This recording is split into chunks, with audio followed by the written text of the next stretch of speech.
Hello everyone. तो आज हम section C sample paper set 1 का सेकंड पार्ट लेकर आए हैं। चलिए सॉल्व करते हैं। क्वेश्चन आप आपकी स्क्रीन पर देख सकते हैं। 25th हमारा क्वेश्चन नंबर है। क्वेश्चन में हमें पूछा गया है illustrate the following reaction giving suitable chemical equation Cannizzaro reaction. हमें कैनिज़ारो रिएक्शन को एक्सप्लेन करना है और केमिकल इक्वेशन को दिखाना है। और ये हमारा फर्स्ट पार्ट है, Cannizzaro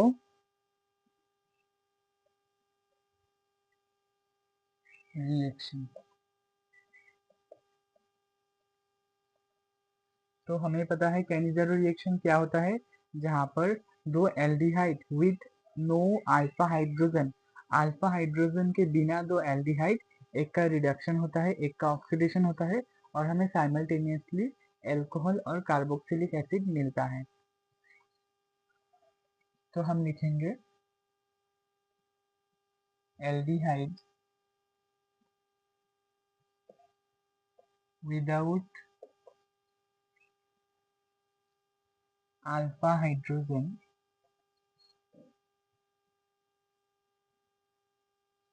undergoes Cannizzaro reaction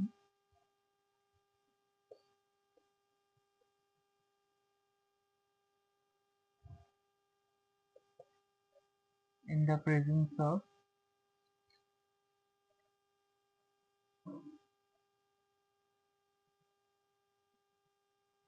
concentrated base, suppose KOH, to give alcohol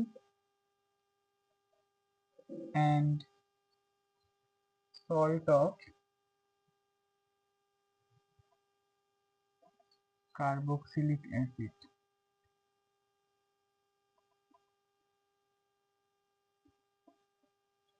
ठीक है, ये हमारा स्टेटमेंट हो गया। अब हम इसका रिएक्शन लिखेंगे। तो अल्फा हाइड्रोजन के बिना जो हमारा एल्डिहाइड होता है वो होता है आपका फॉर्मेल्डिहाइड प्लस एक और formaldehyde in the presence of concentrated base. Suppose इसका हमने कर दिया ऑक्सीडेशन और इसका कर दिया रिडक्शन। तो एल्डिहाइड का ऑक्सीडेशन होने के बाद हमें मिलता है एसिड और रिडक्शन होने के बाद हमें मिलता है प्राइमरी अल्कोहल। तो हमारा एक प्रोडक्ट तो ये होगा।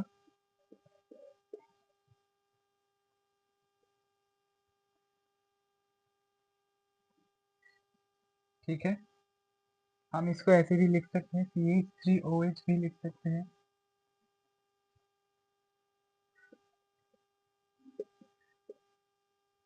साथ ही ये आपका होगा HCOOK।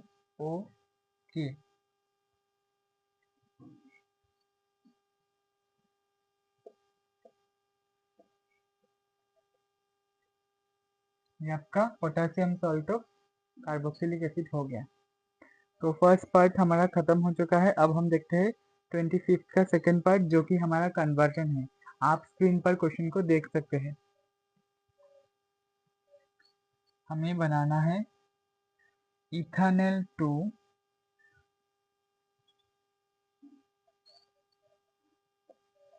3 हाइड्रोक्सी ब्यूटानिल।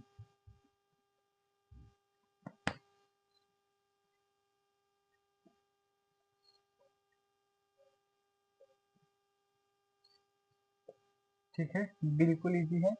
3 हाइड्रोक्सी यानी कि 3 पोजीशन पर आपका OH ग्रुप लगा होगा।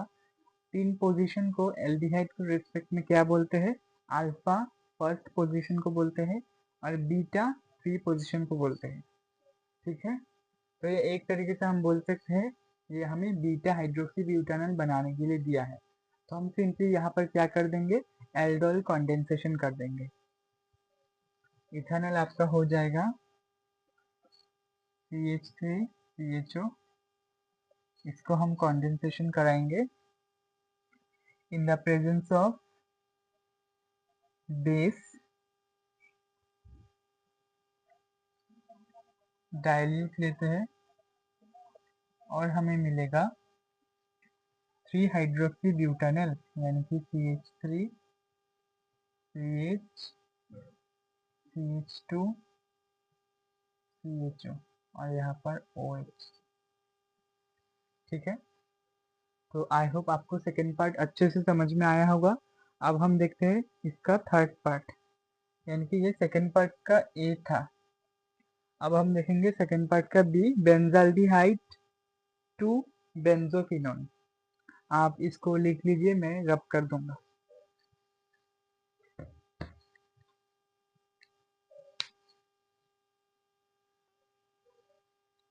तो अब हमें कन्वर्ट करना है बेंजाल्डिहाइड टू बेंजोफिनोन। ये थोड़ा लंबा होगा, आप अच्छे से समझिएगा।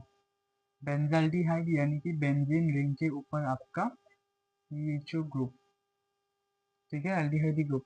सबसे पहले हम इसको कर देंगे ऑक्सीडाइज। कोई भी आप ले सकते हो, मैं यहाँ पर ऑक्सीडाइजिंग एजेंट लेता हूँ नाइट्रिक एसिड। तो ये एल्डिहाइड को एसिड में ऑक्सीडाइज कर देगा।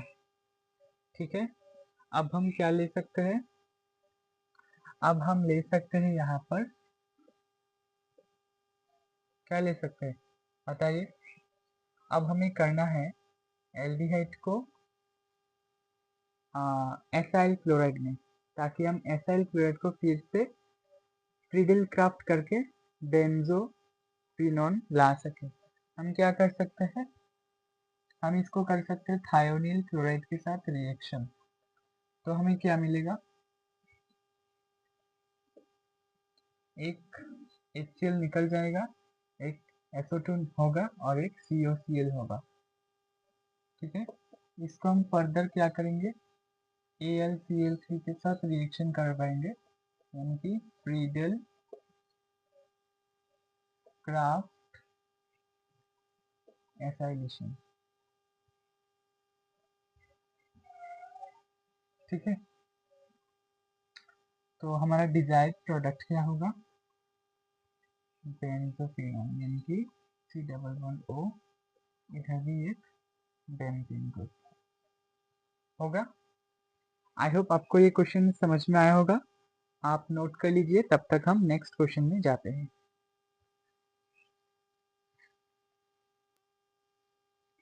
तो अब हम देखेंगे क्वेश्चन नंबर 26। स्क्रीन पर देखिए, calculate the potential of hydrogen electrode in contact with a solution whose pH is 10। हमें हाइड्रोजन इलेक्ट्रोड का पोटेंशियल निकालना है जिसका pH हमें दिया गया है 10। तो हम लिख लेंगे pH होगा आपका 10, इसलिए कॉन्सेंट्रेशन ऑफ H क्या होगा, 10 to the power -10 इस साइड जाएगा। अब हाइड्रोजन क्या करता है, एक इलेक्ट्रॉन लॉस करता है या एक इलेक्ट्रॉन गेन करता है और हमें बनाते हैं H2, हाफ H2। ठीक है, अब नर्स्ट इक्वेशन हम अप्लाई कर देते हैं, applying Nernst equation. Nernst equation हमारा क्या था, जो हमारा ई सेल होगा वो होगा E nought cell minus 0.0591 divided by n into log k, या फिर आप q भी लिख सकते हो। ई नॉट सेल का वैल्यू हाइड्रोजन इलेक्ट्रोड के लिए होता है आपका 0, तो हम पुट कर देते हैं 0 माइनस 0.0591। n होता है हमारा नंबर ऑफ इलेक्ट्रॉन, कितने नंबर ऑफ इलेक्ट्रॉन यहाँ पर ट्रांसफर हुआ है 1, तो नीचे 1 होगा। लॉग Q होता है आपका रिएक्शन कोएफिशिएंट, यानी कि प्रोडक्ट का concentration raise to the power their stoichiometric coefficient divided by reactant का कंसेंट्रेशन। ठीक है, मैं इस टाइप करता हूँ। नेक्स्ट स्टेप क्या होगा, 0 माइनस दिस माइनस 0.0591 लॉग, ये हाइड्रोजन गैस अपने नेचुरल स्टेट पर है, यानी कि इसका कंसेंट्रेशन 0 हो 1 होगा, तो ऊपर हो जाएगा 1। और H प्लस का कंसेंट्रेशन हमने यहाँ पर निकाला था 10⁻⁻10, पुट कर देते हैं, ठीक है। तो ये आ जाएगा -0.0591 log 10 इसको हम लिख सकते हैं -0.0591 इंटू ये 10 आगे आ जाएगा 10 log 10, तो होगा ये -0.0591, यहाँ पर 1 था, इंटू 10, और log 10 का वैल्यू 1 होता है, ठीक है। हमने पुट कर दिया, तो सिंपली 591 हो जाएगा, 1 2 3 4 और एक 0 से कैंसिल हो गया, तो 0.591 वोल्ट। ये हो जाएगा हमारा हाइड्रोजन इलेक्ट्रोड का पोटेंशियल। आई होप आपको समझ में आया होगा। तो अब हम देखते हैं question number 27।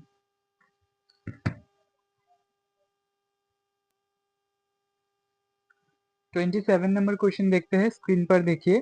Tertiary butyl bromide react with aqueous NaOH by SN1 mechanism with while N-butyl bromide react by SN2 mechanism Y। तो हम पहले क्या करेंगे, दोनों का स्ट्रक्चर ड्रॉ कर लेंगे। टर्शियरी ब्यूटाइल ब्रोमाइड यानी कि कुछ ऐसा होगा,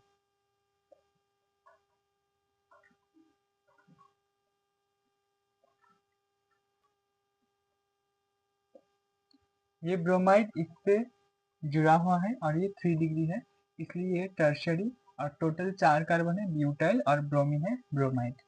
टर्शियरी ब्यूटाइल ब्रोमाइड, और ये 3 डिग्री है, ठीक है। ठीक उसी तरह एन ब्यूटाइल ब्रोमाइड, एन यानी कि neo,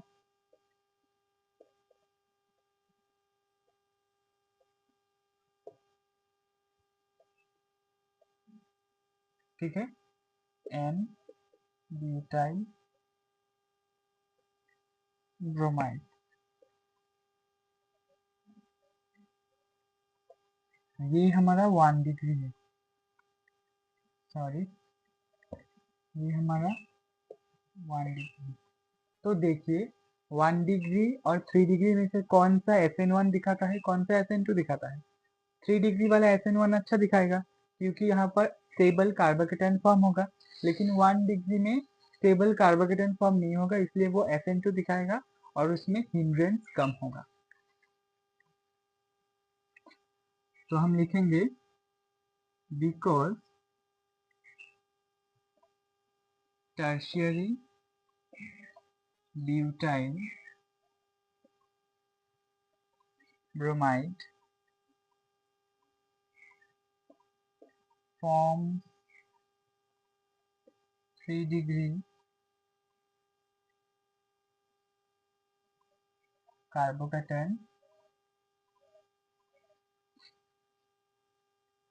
followed by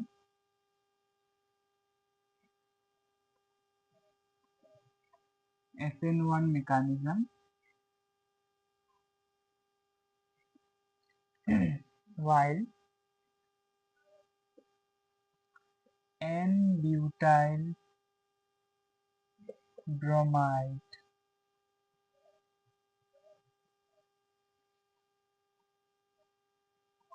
forms product by SN2 mechanism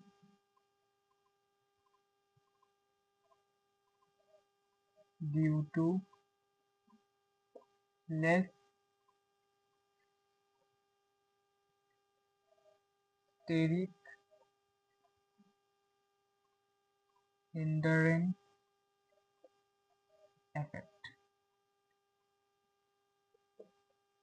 ठीक है, आई होप ये क्वेश्चन आपको समझ में आया होगा। 3 मार्क्स का क्वेश्चन है, अच्छे से लिखना होगा और करेक्ट पॉइंट एक्सप्लेन करना पड़ेगा। अब हम देखते हैं question number 28।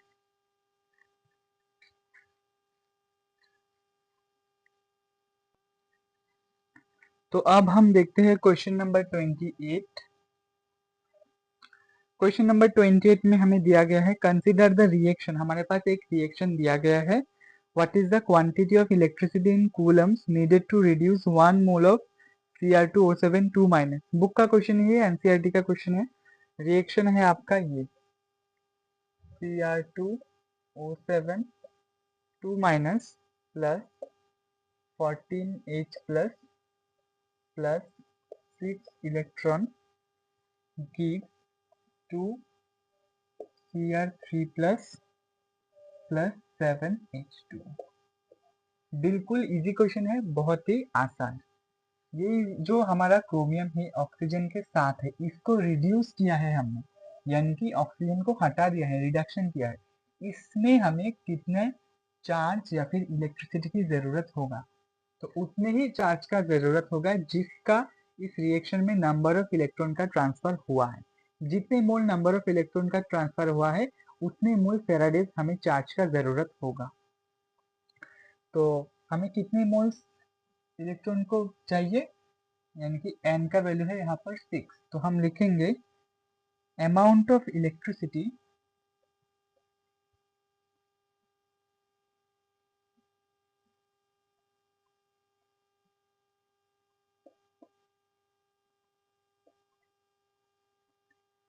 in coulombs needed to reduce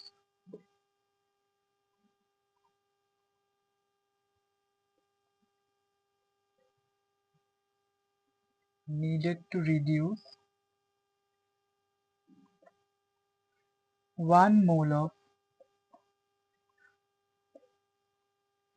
Cr2O7 2-। कितना होगा आपका 6 फेराडे। फेराडेज को हम कूलम में कन्वर्ट कर सकते हैं, तो 6 इंटू 1 फेराडे होता है आपका 96500 कूलम। इसको हम इंटू कर देते हैं 0 0 6 5 30 6 6 36 39 6 9 54 57 579,000 कूलम चार्ज या फिर इलेक्ट्रिसिटी हमें चाहिए। इसी के साथ हमारा सेक्शन सी कंप्लीट हो जाता है। नेक्स्ट वीडियो में हम सेक्शन डी सॉल्व करेंगे। यहाँ तक आपको कोई भी डाउट लगे तो कमेंट में पूछना। तब तक के लिए थैंक यू फॉर वॉचिंग।